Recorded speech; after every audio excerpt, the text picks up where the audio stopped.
Hello दोस्तों, कैसे हैं आप सब। आई होप आप सब ठीक होंगे। ये आज मैं आपको एक ऐसी मोटिवेशनल स्टोरी सुनाने जा रही हूँ जिसे सुनकर आपके अंदर उत्साह बढ़ जाएगा और आप अपने लक्ष्य को प्राप्त करने के लिए और भी मोटिवेट हो जाएंगे। चाहे यह चुनौतियों पर काबू पाने, सपनों को हासिल करने या कठिन समय में ताकत खोजने की कहानी हो, ये मोटिवेशनल स्टोरी आपको खुद पर विश्वास करने और कुछ भी कर सकने वाले दृष्टिकोण के साथ जीवन जीने में मदद करने के लिए एक झटके की तरह होगी। चलिए शुरू करते हैं। एक व्यापारी और नाव वाला। एक बार एक बहुत बड़ा बिजनेसमैन एक छोटे से गांव में जाता है। उसका मकसद होता है कि उस गांव में एक बड़ी सी फैक्ट्री लगानी है।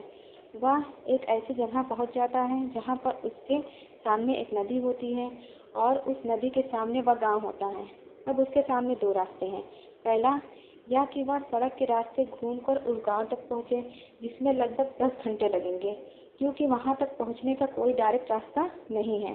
दूसरा रास्ता यह था कि वह एक नाव में बैठकर नदी के रास्ते उस गांव तक पहुंच जाए, जिसमें केवल 20 मिनट ही लगते हैं। तो अपना टाइम बचाने के लिए उसने उस नाव के जरिए गांव तक पहुंचने का फैसला किया। वह नाव बहुत छोटी सी थी, जिसमें एक तरफ वह आदमी बैठा था जो नाव चला रहा था और दूसरी तरफ वह बिजनेसमैन बैठा था।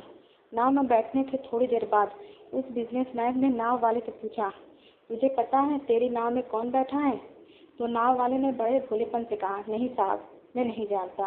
तब बिजनेसमैन ने कहा, अरे तू अखबार नहीं पढ़ता है क्या? मेरी फोटो हर दूसरे तीसरे दिन अखबार में छपती है। तो नाव वाले ने कहा, अरे साहब, मुझे पढ़ना लिखना नहीं आता है। मैं बहुत छोटा सा था जब मेरे पिताजी गुजर गए थे और अपने परिवार का ध्यान रखने के लिए मैं बचपन से ही काम में लग गया, इसलिए मेरा स्कूल बचपन में ही छूट गया था। यह सुनकर उस बिजनेसमैन ने नाव वाले का मजाक उड़ाते हुए कहा, तुझे पढ़ना लिखना भी नहीं आता है, ऐसी जिंदगी का क्या फायदा? यह सुनकर उस नाव वाले को बुरा तो लगा, लेकिन उसने कुछ नहीं कहा। थोड़ी देर बाद बिजनेसमैन उस नाव वाले से बोला, अभी कुछ दिन बाद यह जो तू सामने जमीन देख रहा है ना, वहाँ मेरी एक बड़ी सी फैक्ट्री लगेगी जहाँ पर हम मिनरल वाटर की बॉटल्स बनाएंगे। उस नाव वाले को तो बात समझ में नहीं आई। उसने कहा, किस चीज़ की फैक्ट्री? तो बिजनेसमैन ने बड़े इरिटेट होकर उससे कहा, वहाँ पानी की बोतलें बनेंगी जो तेरे गांव में नहीं बिकती लेकिन शहरों में बहुत बिकती हैं। तब नाव वाले ने कहा, अरे साहब, मुझे कहाँ पता होगा, मैं तो कभी इस गांव से बाहर निकला ही नहीं। फिर बिजनेसमैन ने उसके ऊपर हंसते हुए बोला, तू कभी इस गांव से बाहर तक नहीं गया? तुझे पता ही नहीं कि शहर क्या होता है, ऐसी जिंदगी का क्या फायदा? उसकी बात सुनकर नाव वाले को सच में यह लगने लगा कि उसकी जिंदगी किसी काम की नहीं है। यह सोचते हुए उसकी नाव पर से ध्यान हटी और नाव ही एक बड़े पत्थर से टक्कर हो गई, जिसकी वजह से नाव में पानी भरने लगा और नाव डूबने लगा। तो जगह पर पानी बहुत ही गहरा था और किनारा बहुत दूर था। नाव वाले को समझ आ गया कि अब इस नाव को बचाने का कोई तरीका नहीं है।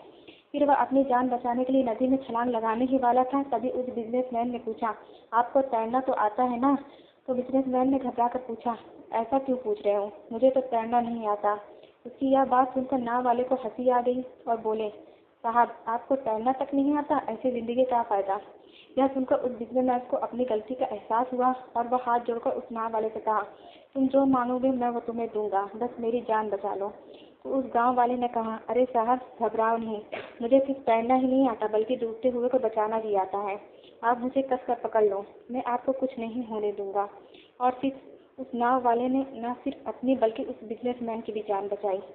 तो हमें इस कहानी से एक बहुत बड़ी सीख मिलती है कि जिंदगी में कभी किसी का मजाक नहीं उड़ाना चाहिए या अपने से कम नहीं समझना चाहिए, क्योंकि हमें नहीं पता कि कब, कहाँ और कैसी किसकी जरूरत पड़ जाए। अगर आपको यह कहानी पसंद आए तो मेरे चैनल को सब्सक्राइब करें और मेरी वीडियो को लाइक करें।